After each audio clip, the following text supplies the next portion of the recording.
an hour, by the way. Oh, great. Okay, so we've got recording in progress. I hope that's okay with you. I think, Caroline, this is partly because some people were interested in the topic but couldn't make it today. So helpful for them to have the recording. Now, we've only got an hour, so my plan is to tell you a bit about me, then to have some breakout rooms, and then to get together in a discussion together.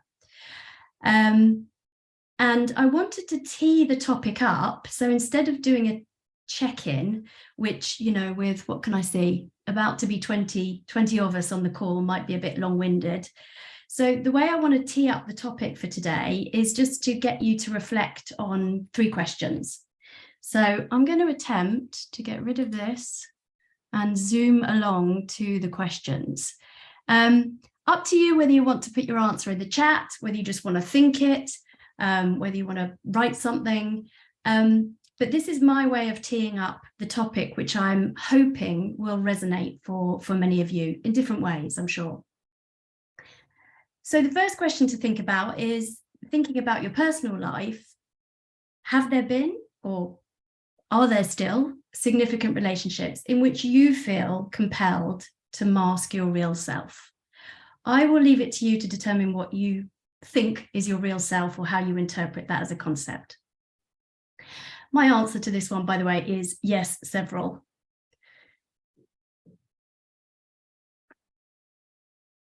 And then thinking about your professional life, so whether that's your professional life now, be you a practicing coach or something else, or a prior professional life like me in HR, did you ever feel that your role required you to mask your real feelings?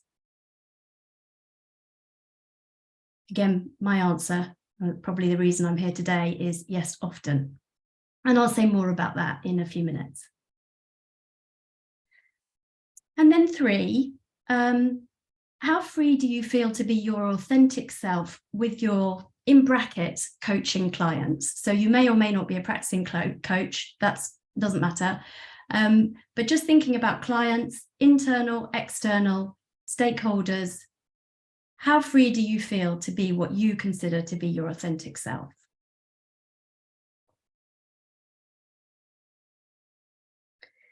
So were we using a poll, we would now see a nice graph with numbers, and hopefully that would tell us that we all are having some affinity with this topic, so have had some of these experiences with one or more people. Certainly I have, and that's the beginning of my exploration with you today. So I'm going to move now to my journey. I apologize in advance for a few things. Firstly, I'm going to shamelessly mix up different theories, traditions, philosophies, and thoughts in a way that may or may not seem coherent to you. It feels coherent to me. Secondly, I'm going to gamble through this, grossly oversimplifying, you know, both my own journey, but also some of the concepts I'm going to refer to. And clearly, when I was doing my dissertation, that wasn't the case in 11,000 words, but needs must today. I'm going to give the slightly potted version. I'm really interested in anyone who knows more about any of the concepts I'm talking about. Please do come in your discussions with each other and with me and tell me what I may have missed. So on the slide you're looking at, above the line is my journey, and below the line is the key concepts that I use to help myself understand 2 things. First, my relationship with my emotions in my life, and 2, what the relevance of my relationships with my emotions may be in the context of relational coaching. So I'm going to talk you through that, and why not? Let's begin at the beginning. So my childhood, very turbulent, primary caregivers in frequent conflict, in frequent distress, and somewhat preoccupied with their own emotional states. And how I've come to understand this in terms of its impact on me is that I learned 2 things. 1, an alertness to the environment around me, and 2, a suppression of my own emotions. So if we think about this in terms of life scripts, the concept of life scripts, these are strategies to get by in an environment where the adults are emotionally unavailable, emotionally unreliable. That's one way of thinking about it.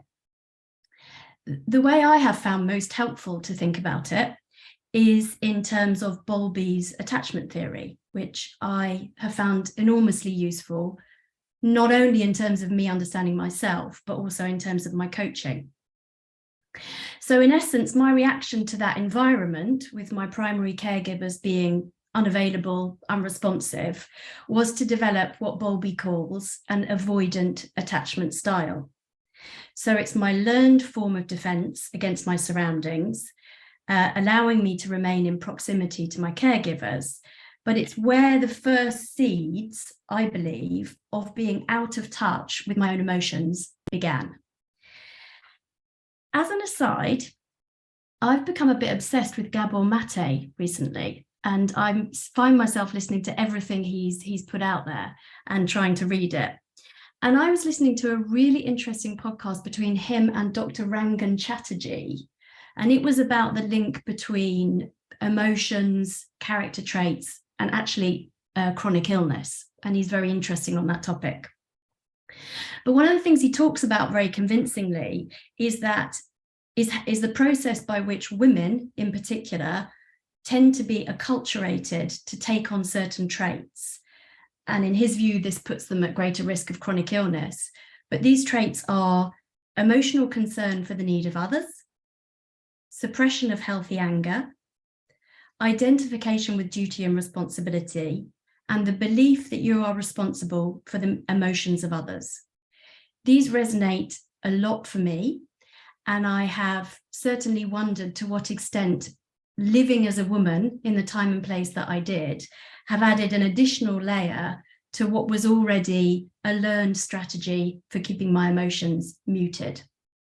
I hope that makes sense. That's me jumbling. That's an example of me jumbling up things, concepts, but makes sense to me.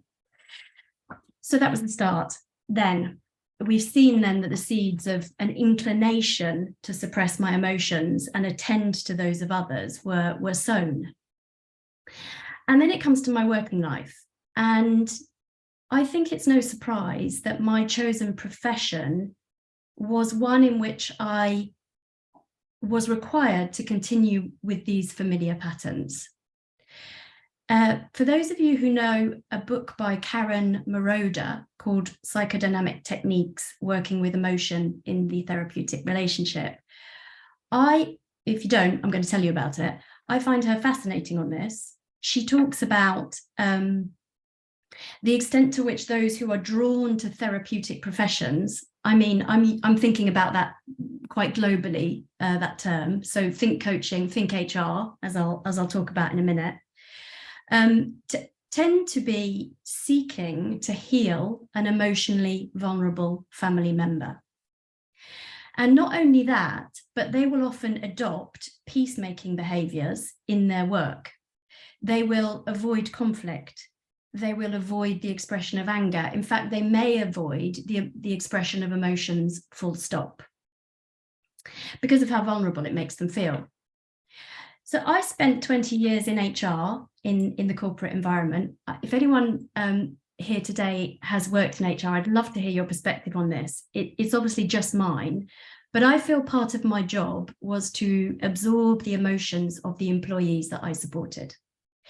So I was required in my role to manage conflict and to navigate between the needs of the employees and the interests of the organization.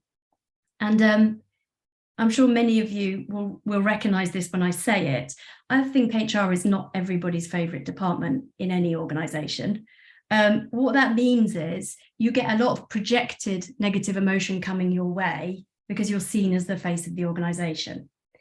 Maybe that resonates for you, whether you've been in HR or not.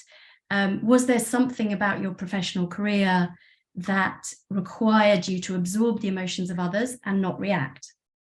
Now, that's the top of the line. Below the line, I would say the concept that was most helpful to me in understanding the relational dynamic I was in my professional career is the concept of emotional labor. So this is a concept from Hochschild in the early 80s, I believe.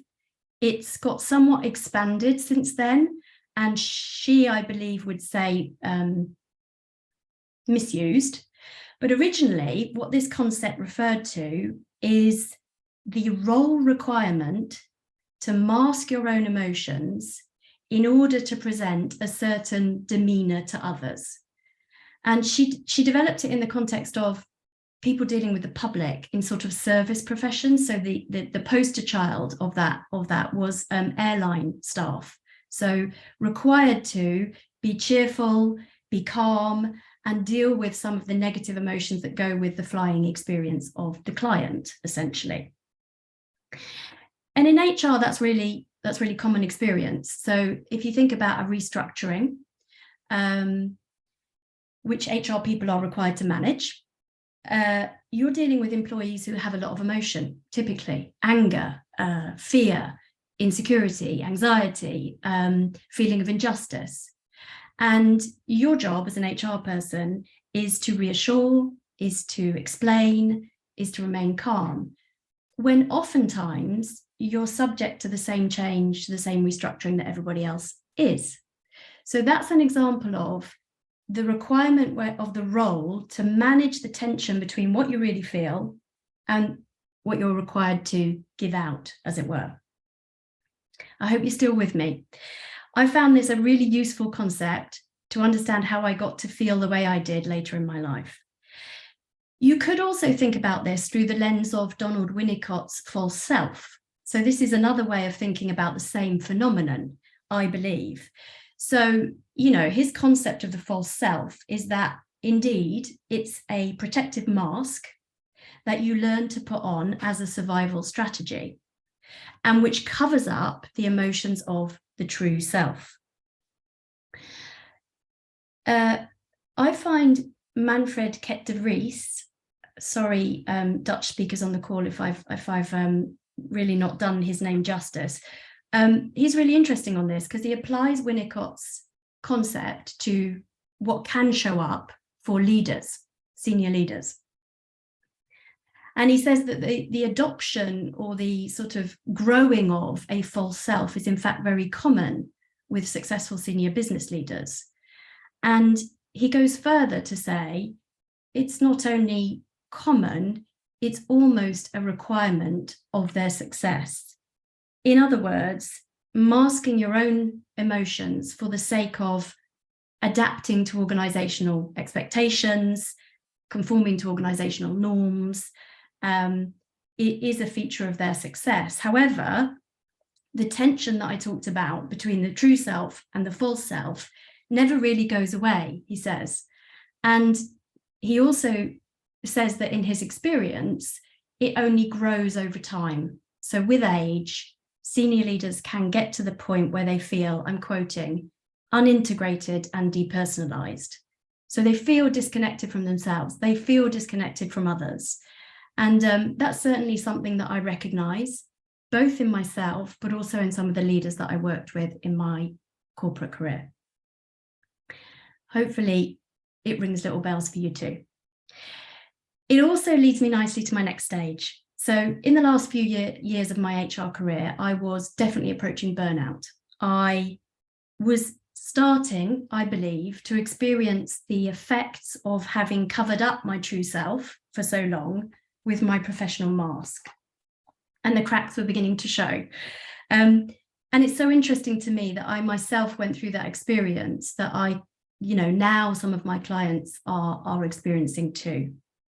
So it was as if all the strategies that I practiced in my childhood and then honed in my professional life and had worked for a certain amount of time were just no longer working for me. And I felt I needed change. And that's how I came to coaching, and also to really starting to think about some of the concepts that I've shared with you today.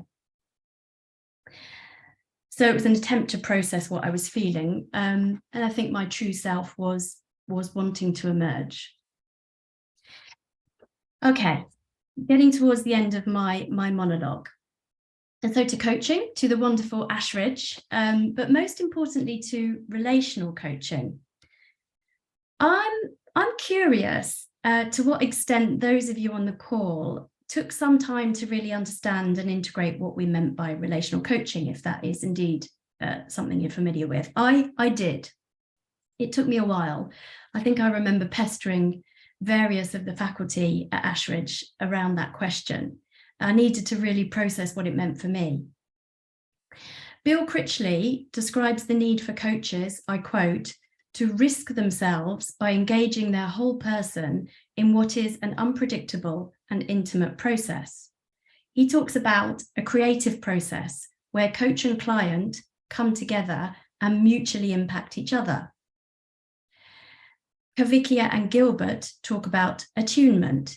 So the need for coaches to allow themselves to be impacted at the levels of bodily sensation and emotion, and not just cognition. Now, having shared with you a little bit about my story, my background, my family, my professional training, you can see why that was not going to be easy for me. So when I started the program and started coaching in earnest, at first I was pretty amazed actually at how at ease I felt in the coaching relationship with my clients, by contrast to some of the feelings that I'd had, at the end of my career in HR. However, in the process of writing my inquiry, what I realized is I was actually repeating the same emotional attachment that I had always used. So I was having emotions about my clients, but I was keeping them out of the coaching room. And this realization was really significant for me because it allowed me to start in small ways to experiment with bringing those emotions into the coaching relationship, in service of the coaching, in service of the client. And it started to help me understand better what relational coaching can be. When I hear myself talking about this, I think for many of you, this may be bleeding obvious and maybe just doesn't need stating, but it was part of my journey to kind of connect with what relational coaching was. And as I said in the blurb about today, there was something about unwinding the strategies that I'd always practiced to get to a better form of relational coaching, to be more available for that. I mean, as we've read in studies about coaching outcomes by Eric and others, the relationship between the coach and the client is the single biggest predictor of coaching outcomes. So for me, if I'm holding back, if I'm presenting my false self that I was so good at doing, if I'm repeating all the patterns of avoidant attachment, then I'm definitely not fully involving myself in the relationship, as Critchley talks about. And I'm just not giving it my best shot. And I'm also not able, if I'm not bringing my emotions in, I'm not feeling them, I'm not aware of them, I'm not able to use them as potential sources of insight, information for the client. I'm just sitting on them and not bringing them in service of the coaching.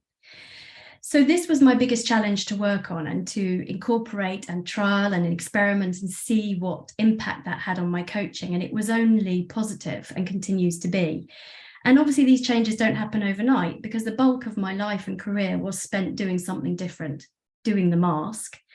And so I'm still working on it very actively. It involves a significant amount of unlearning.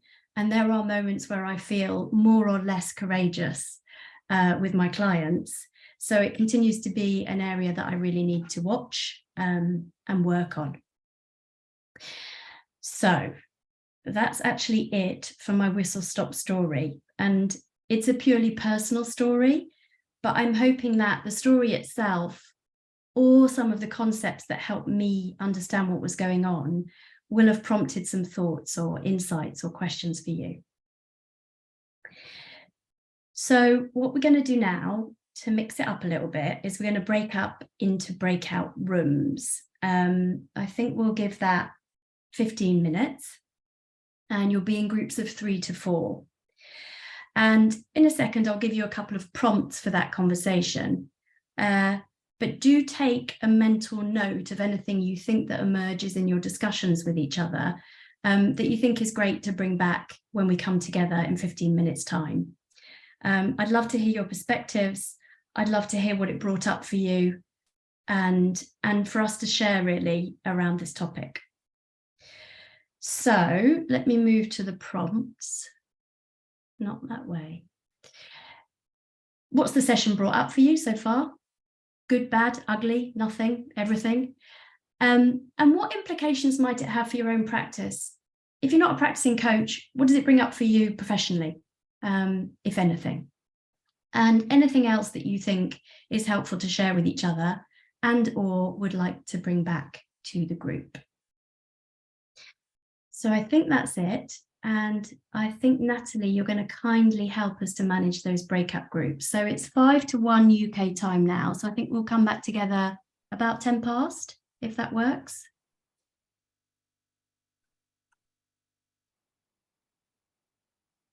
I can't see you, Natalie, but I'm sure you're doing your work.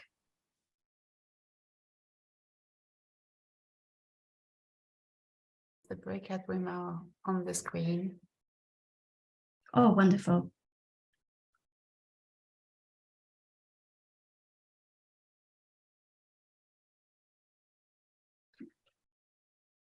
Welcome back. There's never enough time. That's a good sign. Yeah, for sure. Let me know, Caroline, when everybody's back. Yeah, everybody should be back now. Oh, wonderful. Okay. Hello, welcome everyone. So we're in the plenary, apart from I hate that word because it's very corporate. We're in the sharing perspectives section. So really just love to hear anything that came up in your groups that you'd like to share. And just take yourself off mute. We won't be doing hands or going in turn, but if you feel moved to share something that came up in your group, please just go ahead. So Beth, hi, it's Angela. Hey, Angela. Hi. So I actually am stunned by the story that you shared up front there, which I relate to almost entirely from my own retrospective. I attempted a similar dissertation topic at the end of the Ashridge program, and at the time wasn't very successful in digging into it and unpacking it. My journey came afterwards, once the program was over, and went through much of the thinking finally that you were able to do during your dissertation, and discovered in the process by asking questions and finally taking little experiments that could help me to learn. Got diagnosed with ADHD in my 50s. And without having gone through the Ashridge program and the process of action research and asking these questions, would never have gotten to that and would never have arrived at a freer state as I feel now. And ability, those first questions you asked, I think you said, I answered yes to the first two. And the third one, I answered no, because now I can experiment and feel free, because now I know what's happening and beginning to unwind some of those processes. So thank you. It was really, really fascinating. And I think in the breakout, we all felt a resonance with what you had described. Thank you, Angela. Thanks for sharing. And it's really nice to hear from me, because when I was preparing for today, and I was actually saying to my partner this morning, am I stating the bleeding obvious? You know, is everybody just gets this and has had no issues with this sort of, I guess, aspect of relational coaching? So it's really nice to hear that it resonates. Yeah, it's really nice to hear. Thank you.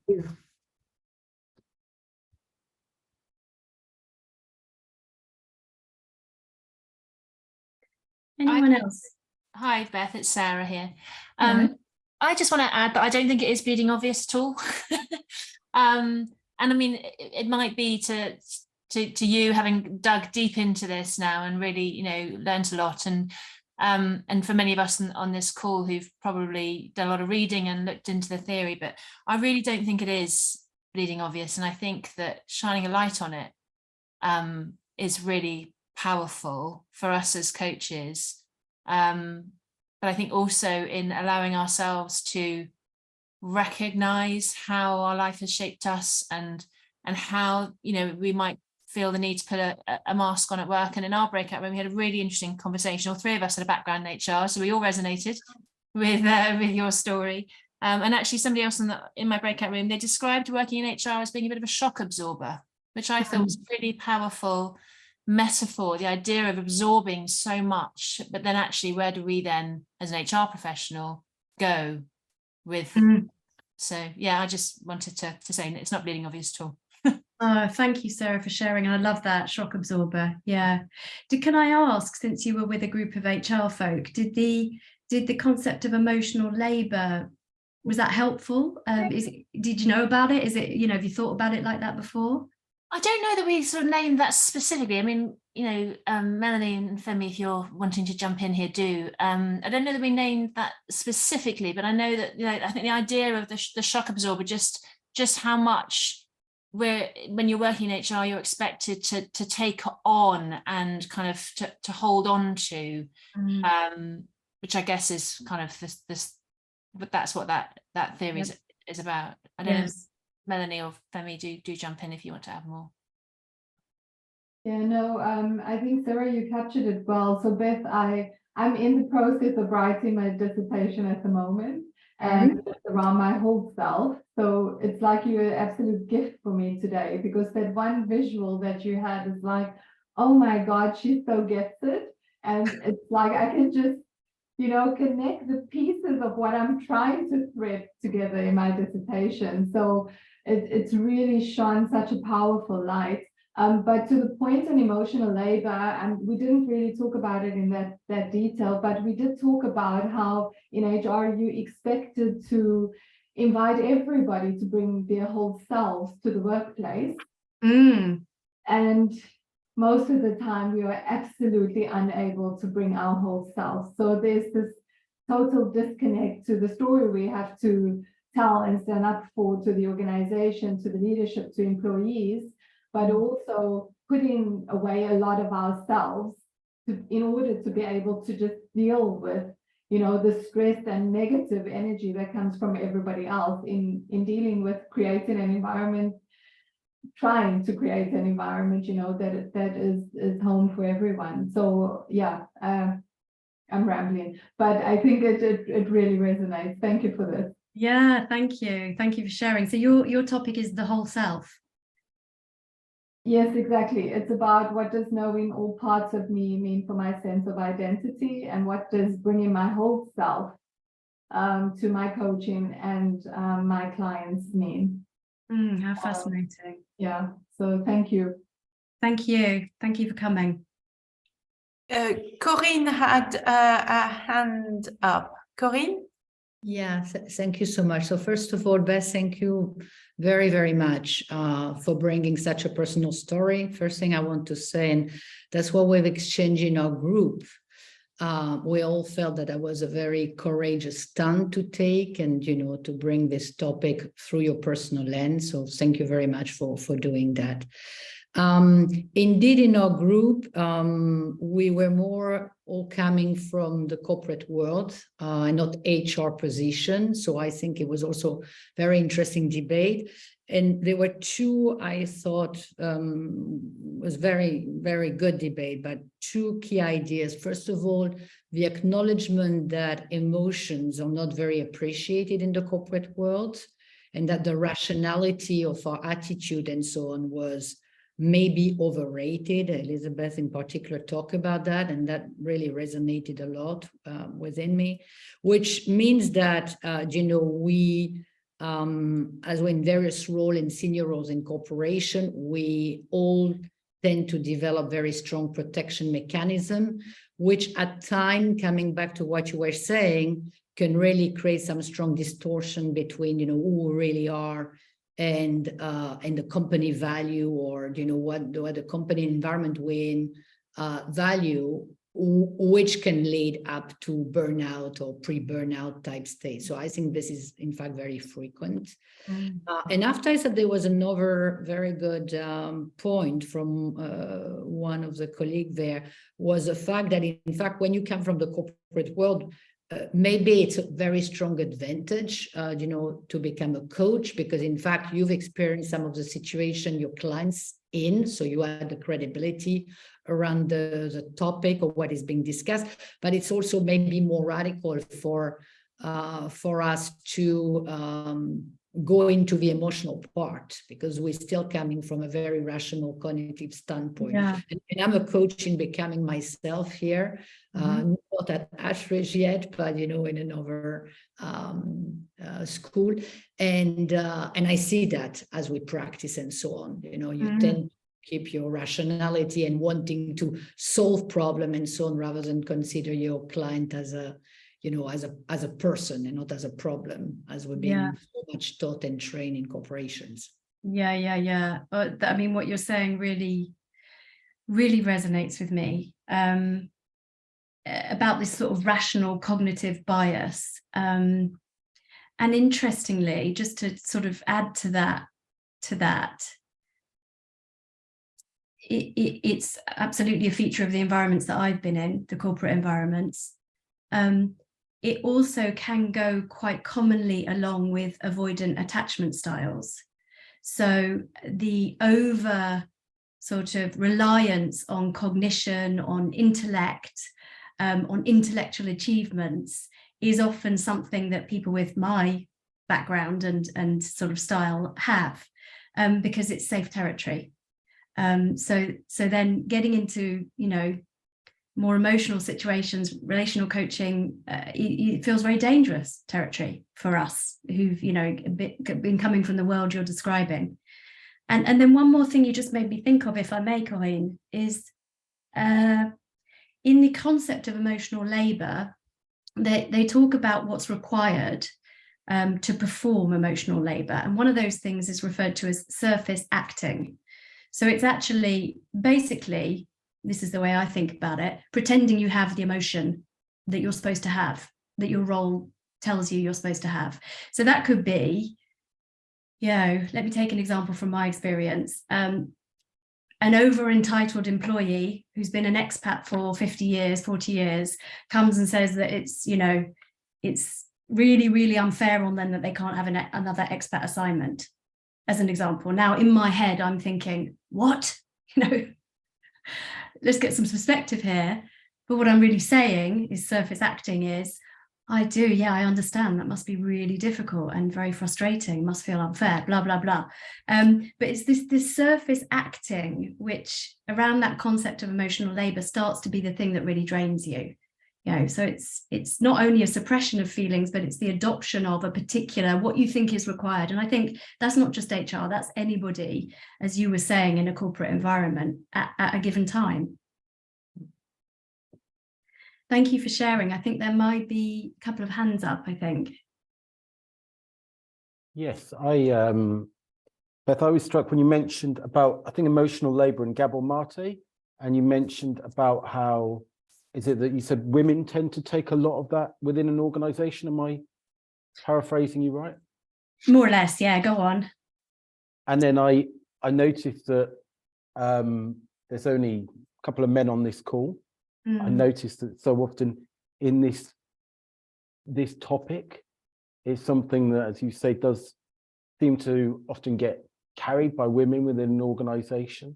And it made me think about how I then bring this into coaching male and female coachees, and how to, I don't know, to raise that or even explore that experience of how people have been socialized in terms of the roles that they may then kind of have a valency for when they're in their organization. Yeah, you've actually said it. Is it Duncan speaking? Sorry, I can't. Yeah. Hi, Duncan. You've actually said it much more eloquently than I managed to. But yeah, there's the sense that there's a suggestion that, and this will be, partly culturally specific, but there's a sense that there is a heavier acculturation of women towards those traits, towards those ways of behaving. And I think, you know, just in life, not just in organizations, but if that's your acculturation, if that's your gendered experience, then for me, I feel that's just an added layer on, you know, what was my very personal background and personal and professional. But I'm glad that it's kind of given you something to think about for your own coaching as man. Yeah, thank you. Duncan, thanks for sharing. How are we doing on time? Let me have a quick look. Oh, this is, I think we've probably got time, Caroline, just for one more comment, perhaps. Yes, I think we have. Yeah. Maybe I will go for it then, Yep. if that's okay. So, so I've been certified in coaching at HEC in Paris, which is, I think, from what I understand, quite close to a relational coaching anyway. Mm-hmm. And they were saying there that's actually a coaching session without emotions is not really a successful coaching session. You might debate about that, whatever, right? But I liked it, I must say. And then I said, well,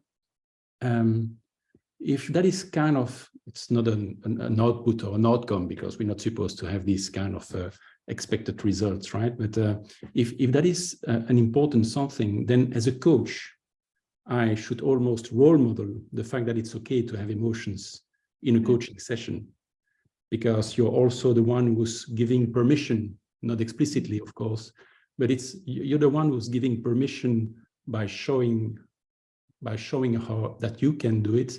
You're giving permission to the coachee as well to have these emotions. So I think that in a way, having emotions and showing emotions in a coaching session is almost an important duty by a coach to make a coaching session successful. Was that Femi speaking? No, Eve. Eve. Thank you, Eve. Yeah, that's absolutely lovely, what you just said.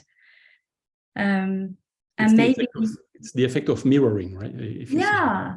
And maybe, I'm thinking for myself now, maybe even thinking about it like a duty, you know, as you said, is somehow helpful when you're in those less courageous moments about it. I'd love to talk to you about HEC and your training. I think that sounds really interesting. I'm a big francophile. I used to live and work in Paris and actually worked at ESCP, which is another of those large schools, but I didn't know that HEC did the coach training. It's fascinating. I'm really disappointed that we have to curtail this discussion. So let me just say a couple of things before we do. First of all, thank you for coming. I'm delighted you all did. I hope you got a lot out of it. I'm really interested in this topic.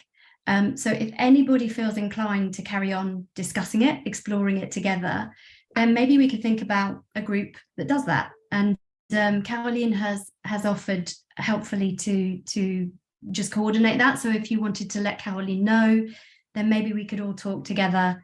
Again, I mean, I think there's so much more to explore than I have myself, or even that we've done on the call. So please do let Caroline know.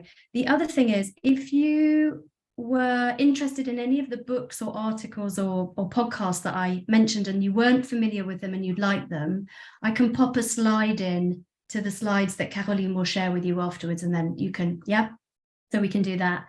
And I think that is it for today. And maybe I'll give it back to you, Caroline, and you'll say something about the feedback. Yes, so, well, like Beth said, thank you very much for joining us today.